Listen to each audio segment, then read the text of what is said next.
Mari kita berdoa. Allah Bapa, Allah yang Maha Kudus, Allah yang kami sembah dalam kasih Tuhan Yesus. Di pagi hari yang indah ini Tuhan, kami sujud menyembah, memuji, memuliakan nama-Mu, mengucap syukur atas perlindungan-Mu di dalam malam hari. Engkau lindungi kami di dalam peristirahatan kami, sehingga kami dapat bangun dalam keadaan sehat. Tuhan Yesus, Engkau tahu Tuhan, sebentar kami akan mendengar renungan firman-Mu. Berbicaralah Tuhan, urapi hati pikiran kami, sehingga kami dapat menerima dengan sukacita firman-Mu dan menjalankan di hari-hari kehidupan kami. Terima kasih Tuhan Yesus, kami siap mendengar firman-Mu. Amin. Salam Bapak Ibu, saudara-saudara yang dikasihi Tuhan Yesus. Untuk renungan di pagi yang indah ini, Tuhan Yesus menyapa kita dengan firman-Nya yang terambil di dalam Hosea 6 ayat 3.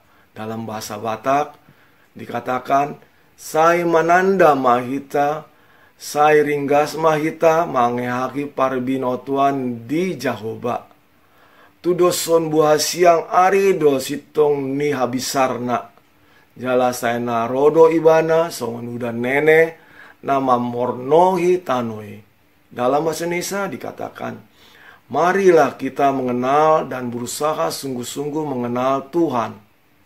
Ia pasti muncul seperti fajar. Ia akan datang kepada kita seperti hujan. Seperti hujan pada air musim yang mengairi bumi. Demikian firman Tuhan.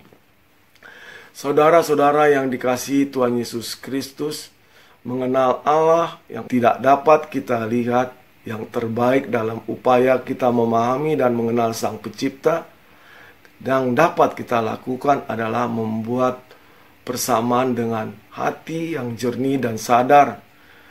Dia seperti gembala yang baik dan setia, raja yang bijaksana dan adil, Bapa yang penuh kasih, sahabat yang dapat dipercaya. Semua analogi ini dapat memberi kita gambaran sekilas akan kebesaran Allah. Namun semua itu tidak cukup untuk memadai, untuk dapat memahami dan mengenal Allah sepenuhnya. Memang sangat sukar untuk memahami bagaimana kita dapat mengenal Sang Pencipta secara instan atau melalui perkataan orang lain. Namun, justru itulah amanat Injil yang amat mengagumkan. Allah yang tak terbatas telah menyatakan dirinya kepada kita melalui anaknya yang menjadi manusia. Melalui Injil, kita membaca dengan penuh ucapan syukur dan kekaguman pada Pencipta kita menjadi juru selamat kita. Yesus Kristus berkata, "Barang siapa telah melihat aku, ia telah melihat Bapa." Jika kita memandang kepada Yesus dan mendengar apa yang dikatakan, kita dapat mengenal apa yang tidak dapat kita kenal. Janganlah kita seperti Filipus, di mana di dalam Yohanes 14 ayat 9 kata Yesus kepadanya, "Telah sekian lama aku bersama-sama kamu Filipus, namun engkau tidak mengenal aku. Barang siapa telah melihat aku, ia telah melihat Bapa. Bagaimana engkau berkata, tunjukkanlah Bapa itu kepada kami?"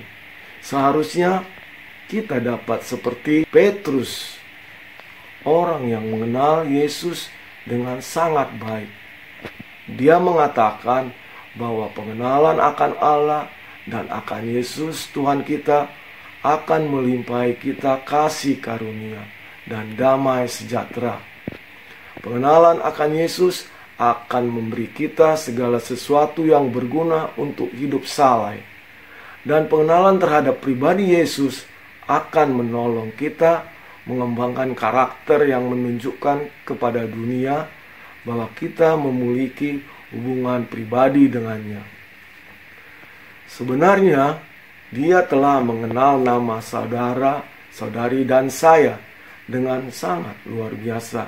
yaitu dapat kita lihat di dalam Lukas 19 ayat 5, di mana Tuhan Yesus sudah mengenal nama Zakheus saat Yesus melewati kota itu.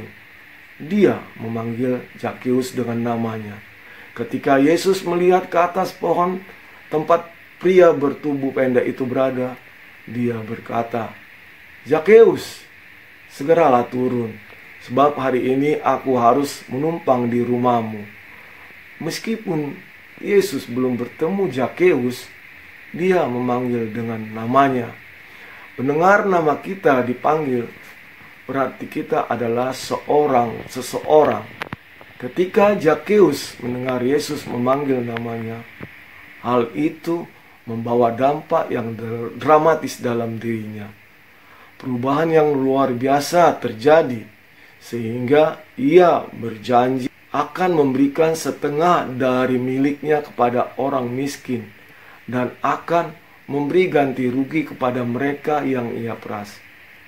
Namun yang lebih penting dalam Ibrani 11, ada yang dipuji karena iman mereka, seperti Henokh memperoleh kesaksian bahwa ia berkenan kepada Allah. Nuh yang ditentukan untuk mendengar kebenaran sesuai dengan imannya. Allah mengenal Anda dengan sangat baik.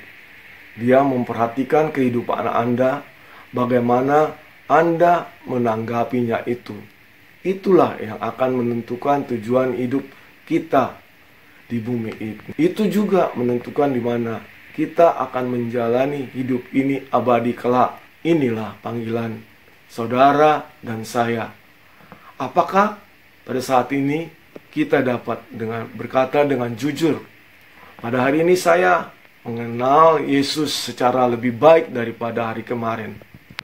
Ini menimbulkan suatu pertanyaan yang penting. Bagaimana kita dapat mengenal seseorang lebih dalam? Saya akan memberikan sebuah ilustrasi. Bertahun-tahun telah lewat sejak hari yang sangat indah saat istri saya dan saya menikah. Dan sekarang saya menyadari betapa sedikit pengenalan saya akan dirinya pada saat itu. Baru setelah menjalani hidup dan bertumbuh bersamanya, lewat pengalaman yang manis maupun pahit dalam kehidupan, saya mulai menghargainya yang sebenarnya. Saya mengenalnya dengan lebih baik dan mengasihinya lebih dari sebelumnya. Demikian pula kita membutuhkan waktu untuk mengenal Allah.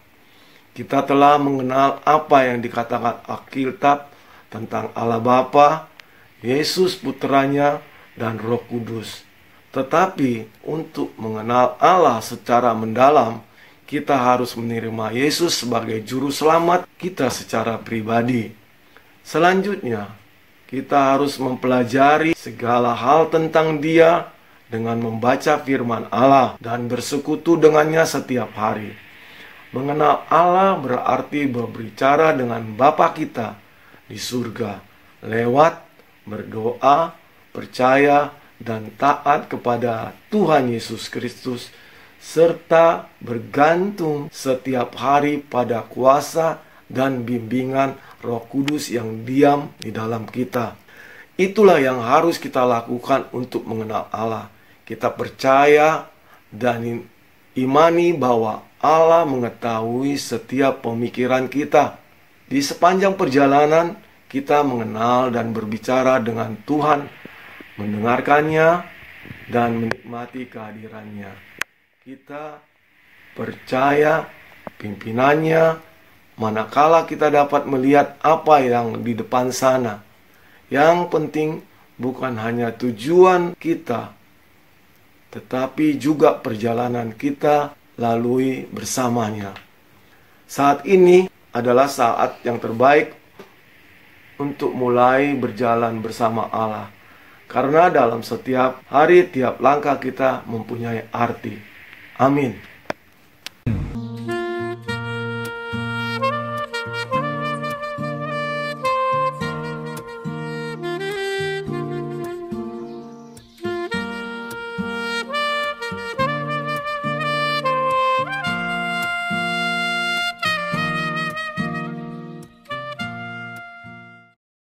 kasih karunia dari Tuhan Yesus Kristus, serta kasih setia Allah Bapa dan persekutuan Roh Kudus memberkati dan menyertai kamu sekalian hari ini, esok, dan sampai selama-lamanya. Amin.